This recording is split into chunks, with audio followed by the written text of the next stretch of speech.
Hello students, good morning. कल हमने पढ़े थे फॉर्मूलेज वगैरह, डायमेंशन फॉर्मूलेज वगैरह निकाले थे हमने।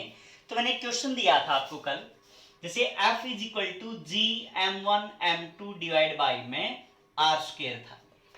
ठीक बेटा, तो ये ग्रेविटेशन का लॉ था। इसमें मैंने ये पूछा था कि भाई इस कांस्टेंट का डायमेंशन फॉर्मूला बताओ। ठीक है, इस कांस्टेंट का डायमेंशन फॉर्मूला क्या बनेगा। तो इस g की वैल्यू आपने क्या करनी थी, फाइंड आउट करनी थी। तो आपके माइंड में आया होगा कि ये तो कांस्टेंट था, है ना, कांस्टेंट था, इसका क्या डायमेंशन फॉर्मूला। लेकिन ऐसा नहीं होता। जो कांस्टेंट होते हैं वो दो टाइप के होते हैं बेटा। कौन कौन से? एक तो डायमेंशनल कांस्टेंट और एक डायमेंशन लेस कांस्टेंट। एक वो कांस्टेंट जिनकी डायमेंशन नहीं होती, एक वो कांस्टेंट जिनकी डायमेंशंस होती हैं। ठीक है बच्चे, तो जैसे हम पाई की बात करें, पाई कितना होता है 3.14, तो इसकी क्या होती है, कोई डायमेंशन नहीं होती है। ठीक है, तो ये कौन सा कांस्टेंट हो गया बेटा, डायमेंशनलेस कांस्टेंट हो गया। ठीक है, जैसे मैंने कहा स्पीड ऑफ लाइट कांस्टेंट है, कितनी होती है 3 × 10⁸, लेकिन इसकी डायमेंशन होती है क्या है, ये मीटर पर सेकंड है। ठीक है, तो इस टाइप से हमारे पास क्या होते हैं, डायमेंशनल लेस कांस्टेंट भी होते हैं और डायमेंशनल कांस्टेंट भी होते हैं। डायमेंशनल कांस्टेंट कौन से, डायमेंशनल कांस्टेंट कौन से बेटा, जिनकी डायमेंशन होती है। ठीक है, हैविंग डायमेंशन, हैविंग डायमेंशंस, तो वो वाले कांस्टेंट कौन से हो जाएंगे बेटा, डायमेंशनल कांस्टेंट। और डायमेंशनल डायमेंशन लेस कांस्टेंट कौन से होते हैं, जिनकी डायमेंशन नहीं होती, वो क्या हो जाएंगे बेटा, डायमेंशन लेस कांस्टेंट हो जाएंगे। क्लियर बच्चे, तो इसका आपने कैलकुलेट किया होगा कि भाई क्या डायमेंशन फॉर्मूला बना है। तो चेक कर लेते हैं, एक बार चेक कर लेना कि F into R square is equal to क्या आ गया बेटा, जी m1 m2, है ना, ये r इस साइड मल्टीप्लाई हो जाएगा। तो f R square divide by में m1 m2, हमारे पास क्या आ गया, g आ गया। तो इसका आपने क्या निकालना है, अब डायमेंशनल फॉर्मूला निकालना है।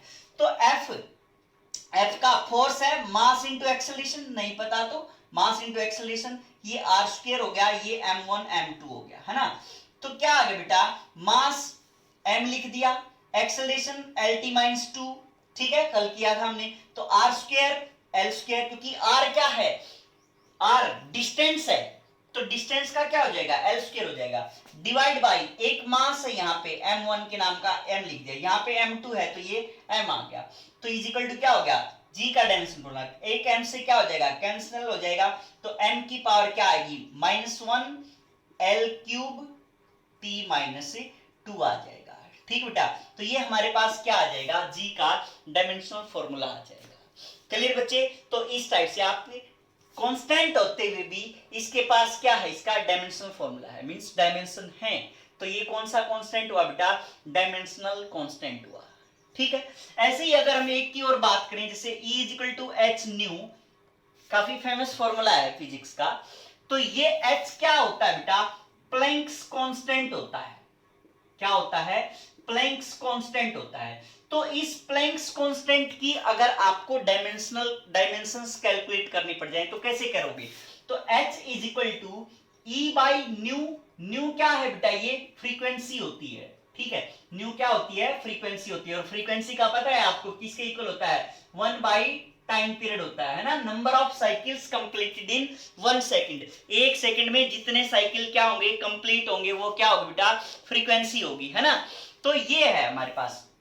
अब इसका एनर्जी का फॉर्मूला हमने कल कैलकुलेट किया था। ठीक है, याद हो आपको, एनर्जी, काइनेटिक एनर्जी हो, पोटेंशियल एनर्जी हो, सभी एनर्जी का फॉर्मूला क्या था, सेम था। क्या आया था हमारे पास, जैसे mv² से हाफ mv² का लिख रहा हूं मैं, तो m का m हो गया v² lt-1 का स्क्वायर, lt-1 का स्क्वायर हो गया एनर्जी का, किसी भी एनर्जी का हमने फॉर्मूला लिख दिया, डिवाइड बाय में क्या बेटा, फ्रीक्वेंसी, फ्रीक्वेंसी का क्या है 1/t, मतलब t की पावर -1। तो ये किसका आ जाएगा, h का आ जाएगा। तो क्या आ गया बेटा हमारे पास, m1 l2 t-1, ये t ऊपर चला जाएगा यहाँ पे, तो t क्या हो जाएगा, यहाँ पे प्लस का हो जाएगा। ठीक बच्चे, अच्छा -1 था यहाँ पे, सॉरी 2 से मल्टीप्लाई यहाँ पे 2 हो गया, इक्वल टू क्या आ गया, h का आ गई। तो क्या आ जाएगा हमारे पास m1 L2 t-1 किसका डायमेंशनल फॉर्मूला आ जाएगा बेटा, प्लैंक्स कांस्टेंट का डायमेंशनल फॉर्मूला आ जाएगा हमारे पास। क्लियर है बच्चे? ठीक है, इसी टाइप से हम चार्ज का निकाल सकते हैं। चार्ज आपने पढ़ा था ना 10th में, I इज इक्वल टू क्या होता है, Q बाई टी होता है ना, I is equal to Q by T होता है। तो Q किसके इक्वल आ जाएगा, I इंटू टी के इक्वल आ जाएगा। तो I क्या होता है बेटा, करंट, इलेक्ट्रिक करंट है, फंडामेंटल क्वांटिटीज बताई थी कल। तो इलेक्ट्रिक करंट किस में मापते होते हैं, एम्पियर में। तो ये क्या, इसके नाम का क्या लिख दिया हमने, ए लिख दिया, टाइम, टी टाइम है, टाइम के नाम का क्या लिख दिया, टी लिख दिया। तो क्यू का डायमेंशन फॉर्मूला क्या आ गया हमारे पास, ए इंटू टी आ गया। क्लियर बच्चे? अच्छा, वर्क का कैलकुलेट क्या होगा आपने, ठीक है, वर्क का क्या था बेटा, force into displacement, force into displacement, force का क्या था, M L T minus two, ठीक है, मास इंटू एक्सेलेरेशन, एक्सेलेरेशन का क्या था, L T minus two, into displacement है, डिस्प्लेसमेंट क्या होती है, लेंथ ही है, एक एल आ गया, तो यहां पे क्या आ जाएगा, M L two T minus two आ जाएगा। ये हमारे पास किसका फॉर्मूला आ गया बेटा, वर्क का फॉर्मूला आ गया। अब हमें क्या निकालना है, पोटेंशियल का फॉर्मूला बताओ, पोटेंशियल का कैलकुलेट करके बताओ। तो पोटेंशियल क्या है, पोटेंशियल क्या होता है, वर्क अपॉन चार्ज होता है। तो वर्क का निकाल दिया आपने, ml2 t-2, चार्ज का ये रहा, चार्ज का क्या है, a इंटू टी, तो क्या आ जाएगा हमारे पास, ml2 a-1 t-3 आ जाएगा, है ना। तो a ऊपर जाएगा -1, t यहां पे आया तो -3 हो जाएगा। तो क्या होगा बेटा हमारे पास, ml2 a-1 t-3। ये हमारे पास किसका डायमेंशनल फॉर्मूला आ गया है, पोटेंशियल का आ गया बेटा। क्लियर है बच्चे? तो इस टाइप से आपने कैलकुलेट करने हैं। जैसे अपने आप करके दिखाओ एक बार, रेजिस्टेंस का वीडियो पॉज करो और उसके बाद रेजिस्टेंस का कैलकुलेट करके देखो एक बार। तो वैसे मैं बता देता हूं आपको, R इज इक्वल टू क्या होता है, V बाई I होता है। तो V का हमने कैलकुलेट कर लिया, V का कितना आ गया, ml2 a-1 t-3 divide by में I क्या बेटा, एम्पियर, यहां पे एम्पियर हो जाएगा, ठीक है। तो R किसके इक्वल आ जाएगा, ml2 a-1 और ये -1 और आके -2 t-3 आ जाएगा, ठीक है। तो ये हमारे पास से फॉर्मूला बन जाएगा R का भी।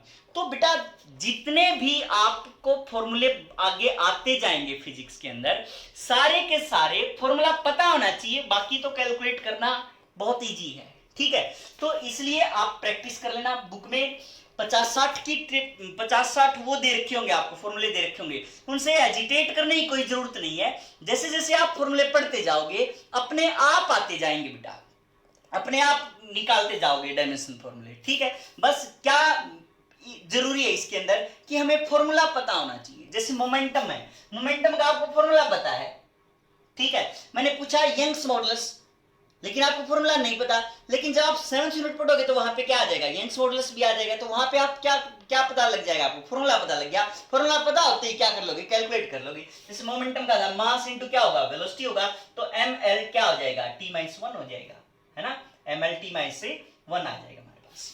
क्लियर बच्चे?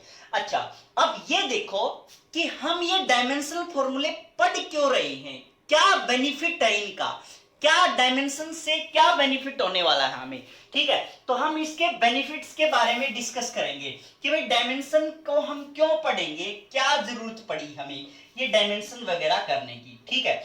तो पहली जो एप्लीकेशन है बेटा डायमेंशन की, that is checking of formula. Formula आप चेक कर सकते हो कि ये राइट है या रॉन्ग है, ठीक है। तो फॉर्मूला चेक कर सकते हो आप। तो पहली एप्लीकेशन क्या बना दी कि टू चेक द फॉर्मूला,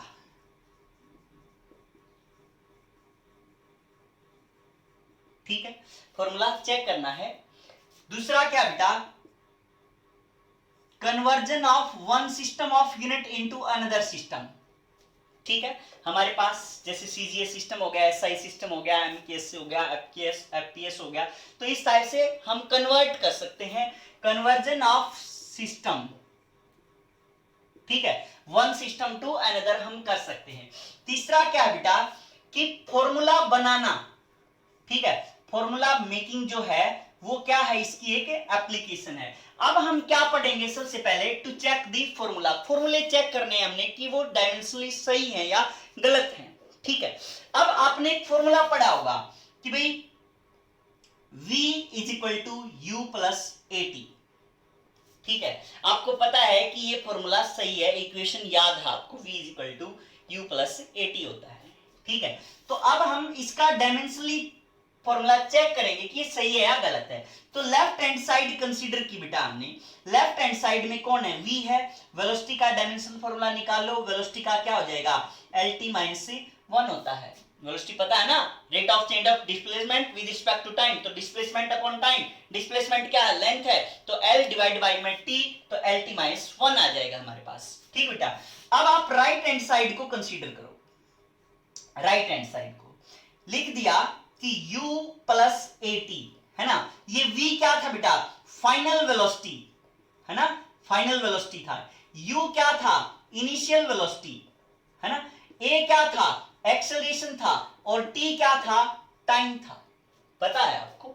ठीक है, तो u इनिशियल वेलोसिटी, वेलोसिटी तो वेलोसिटी होती है, चाहे वो इनिशियल हो चाहे वो फाइनल हो। ठीक है, लेकिन उसका डायमेंशनल फॉर्मूला भी क्या रहेगा, अब सेम रहेगा, तो u का डायमेंशनल फॉर्मूला क्या आ जाएगा बेटा, lt माइनस 1 आ जाएगा, है ना, जो वेलोसिटी का यहां था वही यहां पे आ गया, प्लस एक्सेलरेशन, एक्सेलरेशन का निकाला था हमने, rate of change of velocity divide by में क्या था, टाइम था, वेलोसिटी का क्या था, lt माइनस 1 डिवाइड बाय में टाइम, तो क्या आ गया हमारे पास, lt माइनस 2 आ गया था।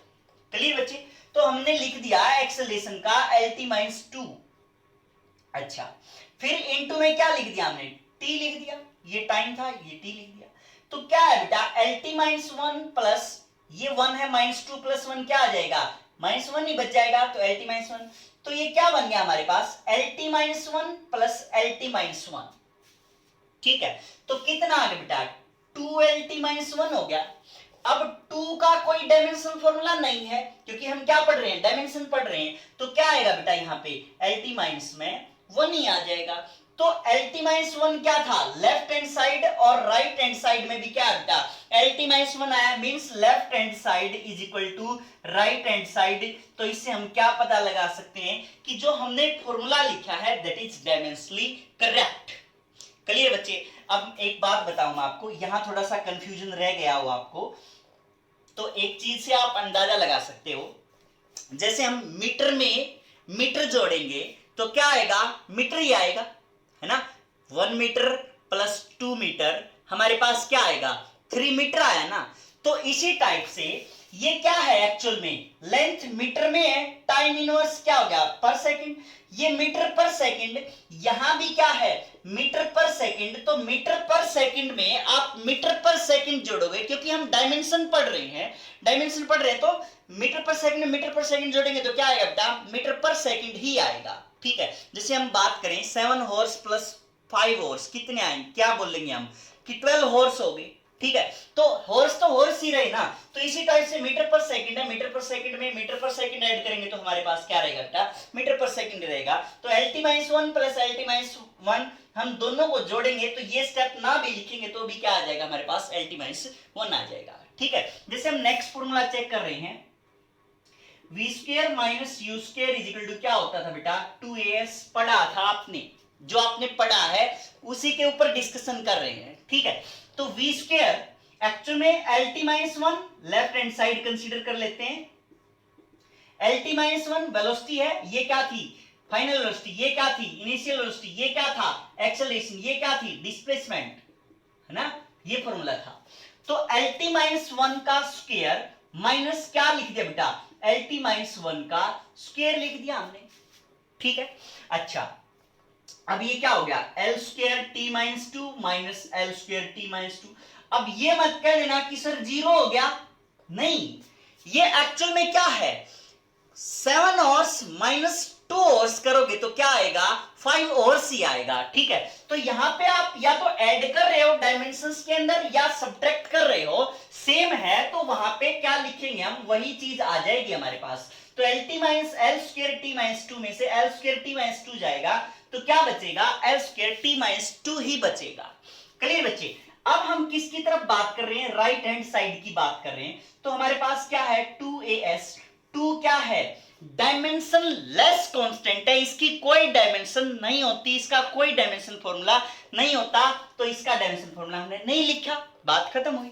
तो बचा कौन, एक्सेलरेशन। एक्सेलरेशन का आपने पढ़ रखा है, क्या आ जाएगा बेटा, lt माइनस टू, क्योंकि lt माइनस वन वेलोसिटी का डिवाइड बाई टाइम था, तो lt माइनस टू हो जाएगा। तो lt माइनस टू इंटू में क्या आ गया, l डिस्प्लेसमेंट है तो l आ गया, तो क्या आ गया हमारे पास l square t minus two. तो ये लेफ्ट हैंड साइड में भी यही था और राइट हैंड साइड में भी यही, तो left hand side is equal to क्या आ गया, right hand side, hence formula is correct.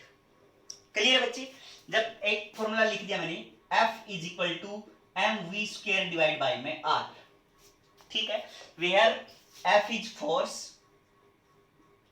v is velocity, m is mass, r is radius, ठीक है। सेंट्रीपिटल एक्सेलरेशन का फॉर्मूला है, आपको याद हो तो सेंट्रीपिटल फोर्स का फॉर्मूला है, ठीक है।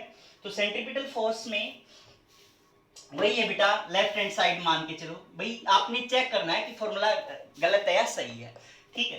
तो एल एफ एस लिया हमने, तो एफ इज इक्वल टू क्या होता है बेटा, एम ए, तो मास इंटू एक्सेलरेशन, फोर्स का पता है आपको, M L T minus two आ गया, ठीक है। ये हमारे पास फॉर्मूला आ गया, लेफ्ट हैंड साइड से हमने निकाल दिया, फोर्स का क्या होता है, M L T minus two होता है। राइट हैंड साइड से अगर आप चेक करके देखो इसको, तो M V square by R है, एम का क्या आ जाएगा, कैपिटल एम, वी क्या है, एल टी माइनस वन, उसका क्या square divide by R, radius, radius क्या है, लेंथ ही तो है, तो एल लिख दिया उसके नाम का।